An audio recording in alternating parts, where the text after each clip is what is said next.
Nice sunglasses. I appreciate that, brother. Appreciate that. Well, another fight week for you. I think we just saw you in November recently. So how has fight week been for you here in Texas? I fucking love Texas. It's fucking awesome. Speaking of your opponent, Nasrat, would you know much about him before his name came across your desk, before they offered him to you? Yeah, I saw a couple of his fights, you know what I'm saying? I seen him around, catching UFCs here and there, and, oh, who's that guy, Okay. Interesting how he moves, interesting how he does that. Okay, I peep him. Yeah, I seen him before. In his last fight against Dan Hooker, he was in here saying he was just incredibly disappointed in his performance and wasn't really expecting Dan to shoot on him and this and that. He was expecting more of a war. Does facing an opponent like that is willing and very excited to just stand there and trade with you, does that excite you more before these fights? Excite me? I guess. Because I'm the guy that tries to come out and fight, and I guess he wants to try to push the fight. Let's get it, That's kind of dope, But I really didn't, I looked at his last fight, I think his mother died, and so I was watching, I was there live, and I was like, man, and it's crazy part, I was like, I want to fight that guy. But I put it in my head, I was like, I don't know if that's him. I think that he was going through something in that fight. I don't think that he fought his actual self. I think he's better than that, But I want to fight him, and I got exactly what I wanted. Well, he said after that fight, he wouldn't be surprised if you kind of took some cues from Dan Hooker and kind of shot on him and quote-unquote hug him in the octagon. I don't do no hugging. If I'm in there, I'm going to be fucking cracking or slamming him on his head, And so, ain't no hugging around here. I don't waste people's time. People pay their hard money to come see me fight, and I put on shows.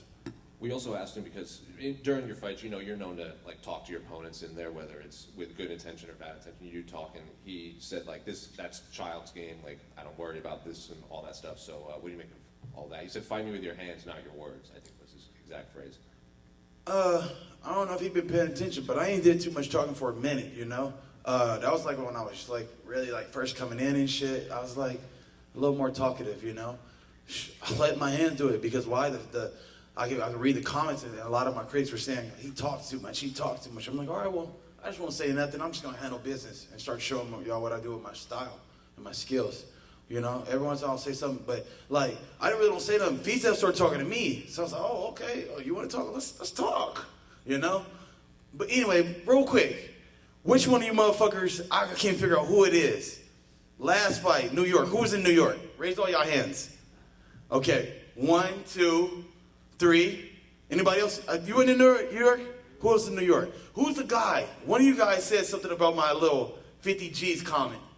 Who was it? Snitch on him right now. Who was the guy? If you need someone to hate, just say it. Nah. 50 G comment. He said basically I was telling a little joke. And I basically I was in the background. I was in the back with Dana and them, and I tell them, hey, no, Dana didn't come back. It was Sean. And I go, the 50 G's. We've been giving 50 G's away for 25 years. Y'all haven't heard of inflation? You know what I'm saying? So he went and told Dana.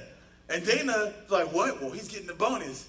I'm like, where's that guy at today? I want to tell him, don't fuck my shit up. Don't fuck my shit up. Don't get these white people mad at me. You know what I'm saying? I'm just a poor little black man trying to get mine. Don't fuck my shit up. And I didn't see him today. I want to find him. I want to make sure he was here today, but I guess he isn't. I was going to get his ass. Man, I'm going to get him when I see him.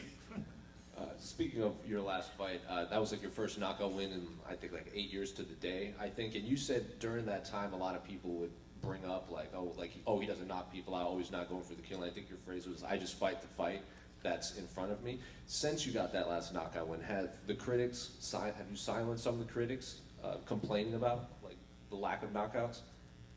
Bro, I got to be honest with you. This shit, that shit for the birds, I got to the point where I'm too grown now. I stopped kind of paying attention so much. I do care about what my critics say because I do want to give you a good package, give you a good show and actually make sure that I'm entertaining. I am listening to what y'all say so that I can give you what you want. But at the same time, some of that shit for the birds. You just leave it, and it is what it is, and you just keep staying on your path, which is entertaining, inspiring, motivating. That's what I do. Finally, you're at Ceremonial's last fight, you put on the Joker face paint and everything. Do you have anything planned for Ceremonials here? And nah, bro, I got in trouble. I got emails like, hey, don't you do that shit again. you better clear that shit with us next time. So I was like, I just figured it was just a one-time thing, you know what I mean? I really am a showman. Like, I planned on coming out in a diaper and some arrows and shooting out some arrows or roses at people and shit. I was gonna be Cupid, you know? But you never know, you know, you get yourself in some trouble doing this shit, trying to be fucking cool. It is what it is. Bobby over here. I thought it was pretty interesting that you said you kind of you made it you made a point to make sure not to talk as much in the cage. Do you feel like with this streak that you're on, having won 4 out of 6, that like maybe that has something to do with it? Like, do you think you're more focused when you don't chatter in there? I think that a lot of people are getting distracted by it, you know? Especially the judges. I heard the judges didn't like my style. Like it comes off very cocky to some people, you know? Because my hands are down. I'm a gangster. This is how we fight. In your face, it's hard, and it's a little hard to take from some people. You know what I mean? It's hard for some people to be like, geez, that's how he is. Well, I bring it to you raw. It's just a raw, personal, just in your face style, you know? And so it just kind of like, I just shut the fuck up, like, and let me just do this shit just to stop fucking with the judges, because they don't like that shit. They like, fuck that guy, you know? And the other thing you mentioned, putting your hands down, I think, every opponent that we talk to, everybody's saying, oh, Bobby Green, he kind of fights with his hands down. Does that throw you off? Do you think that there's more to that than people see? Like, it's not just style points. Do you think the punches sometimes when you throw them from down there come at weird angles, like that's to your benefit? That's what I hear the commentators say, you know? I leave that all up to them, really. I guess it is what it is. For me, more so, it's just me just being unique. There's no guy you're going to see with this beard. There's no black guy you're going to see with a tattoo on his head. There's no black guy you're going to see the way I fight. It's just the way it is. I'm unique. There's one of a kind. You can't get me nowhere else. You can't find me in any other organization.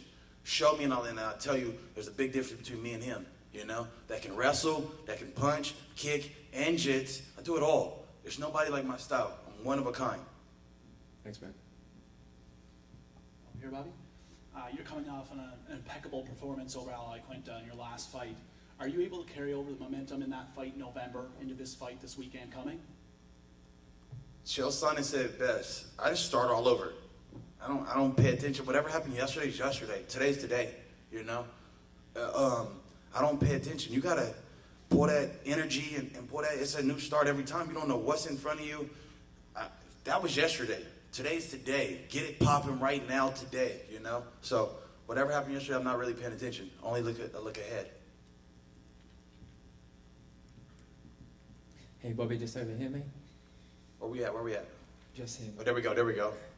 I really enjoyed your UFC Origins documentary. Thought it was really powerful, really eye-opening, and I was just curious, like, how did it make you feel watching that back?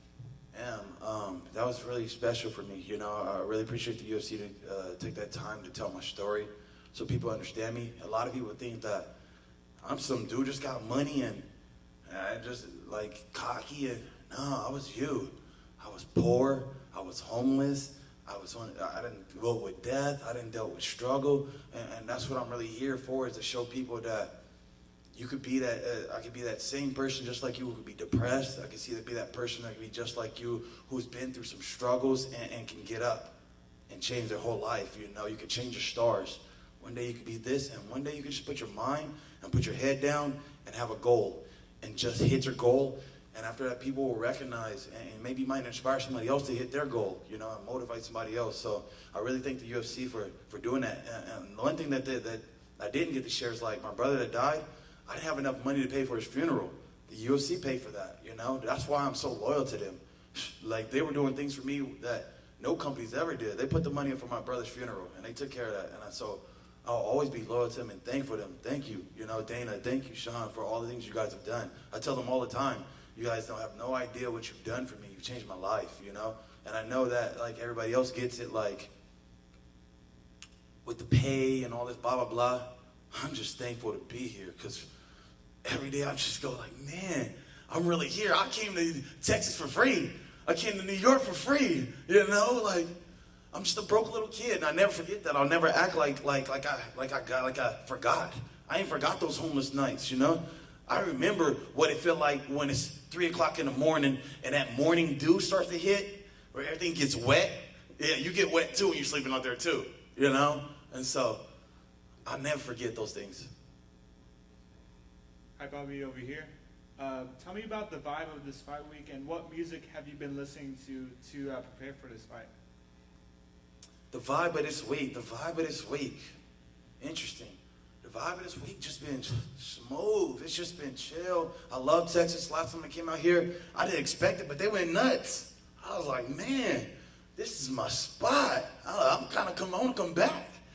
So the vibe's been straight. You know, I haven't seen anybody. I've been kind of just focused on what I need to do, which is make my weight. After I get all those things done, then we'll worry about everything else. In terms of music, bro, I can play so much different songs for you. I'm a music man, you know. Every time, like, some people are like, "Were you gonna come out to this song now? Are you gonna come out to this song? Did you play? Are you gonna play this song again?" I'm like, nah, that was a classic.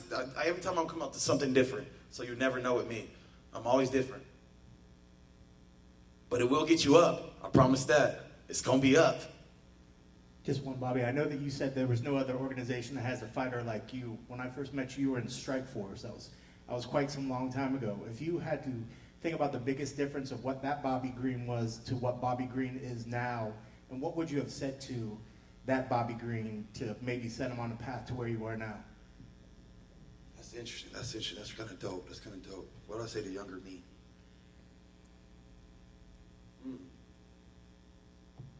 I would have said to watch your emotions, you know?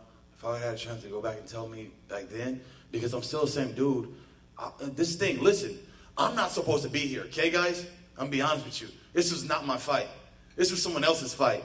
I'm just like being the guy that sticks my hand up and say, hey, pick me. I keep sticking my hand, hey, pick me. They're like, oh, but that was for them. Like, you two were supposed to fight each other. You pull out. Now I go, well, hey, well, pick me. I'll do it, you know? And they go, well, wait. And then they ask you, and you say, nah, you don't want to do it. Well, guess we got to pick him then. Well, then they pick me. And so I just kept stepping up. Ever since Strikeforce, Sean's known me as a kid that will say yes. Don't call Bobby Green, because he'll say yes. It don't matter who's at the table. I don't care if it's Connor. I don't care if it's Chimaya, okay? You call me, I'll say yes. I even met with Bilal Muhammad. And we were supposed to fight each other because why? I stood up and said, yeah, I'll fight him. At 170, I don't care. Yeah, pick me. You know, and we ran into he's like, you were sure he's going to fight? I'm like, yes. Pick me. I always take the opportunity. So if anything, I would tell my younger self, I would tell myself to just to watch my emotions. There's a lot of times that I lost a lot of money doing stupid things, being emotional. I don't got a mama or dad. I had to learn this shit through trial and error. So I had to learn, hey, you just went and did that. And then you know you got to go back and we got to make up for that. And now I went over here and I lost this house or I had to go get an apartment over here and all the money I spent when really I just could have just been a little bit more calmer, dealt with the situation and saved money. But that's really it. It was like, I could have a lot more money, you know? I lost 50 G's in jewelry, you know? Just by being stupid, getting in a fight with one of my girls. Somebody ran and robbed my car, got all my jewelry. This is my second set, you know? And so, man, it would be nice if I had my first set still, you know? Icebox just hit me up. Send me a chain, bro. Send me a chain. But anyway, yeah, just watch your emotions, you know? There's so many times I made so many mistakes just being stupid, just being too quick, too, oh, you pissed me off, and I jumped out the window. You can't come back out that window now. You jumped. Over here, Bobby. What's up, big dog? So far, you've talked about putting together a total package and kind of giving the audience what they want to see, and you've talked about taking things one fight at a time, but at this point, this is, I think, your 18th or 19th UFC fight coming up at 35. Do you think, in terms of a longer legacy, like, now would be the time to start stringing together a couple of wins and maybe make a run at contention? If I had my choice, I'd have been there, brother. It ain't my choice.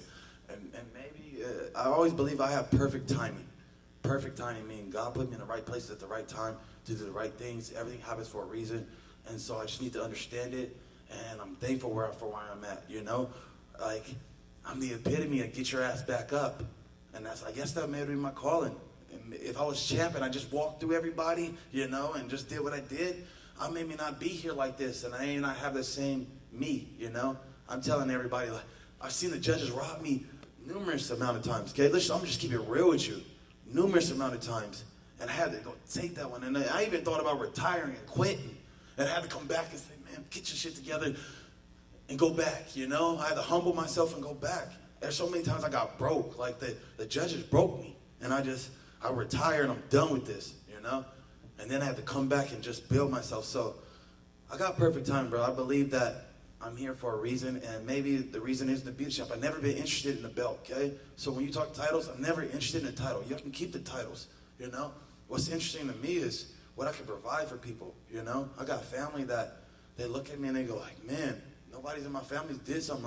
I'm the biggest star in my family. That's so dope to me, you know what I mean? That's bigger than the belt. To be able to help people, to be able to look at people and say, I hurt too. You know, I've been hurt. I've been put down. I've been in through. That's so much more to me than a belt, you know? But what do matter is that check. That check keeps coming, you know? And when you're the champ too, you can't fight as often, you know? Don't get me wrong. Yeah, you get the bigger dollar. But I hate to say it, like I was looking at Kamaru Usman. Let me see if I can do this real quick. Let me see if I can do this. I don't want to take up too much of y'all time. Let's do this real fast, real fast. So Kamaru had a post on GQ, is it? Is it GQ? And no disrespect, okay? This is no hate. I'm not disrespecting nobody. But Kamaru's the pound for pound. He's the pound for pound. The #1 guy out of all weight classes. Pound for pound. And I guess they asked him what he did with his first $1 million.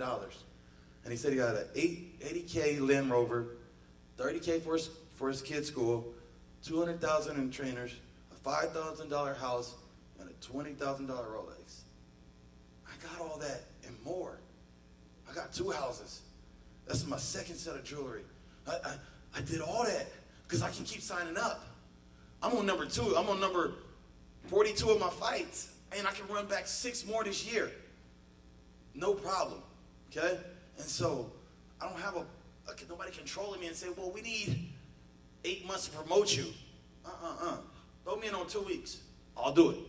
Throw me on a week's notice. I'll do it. I'm down. I got to get the money.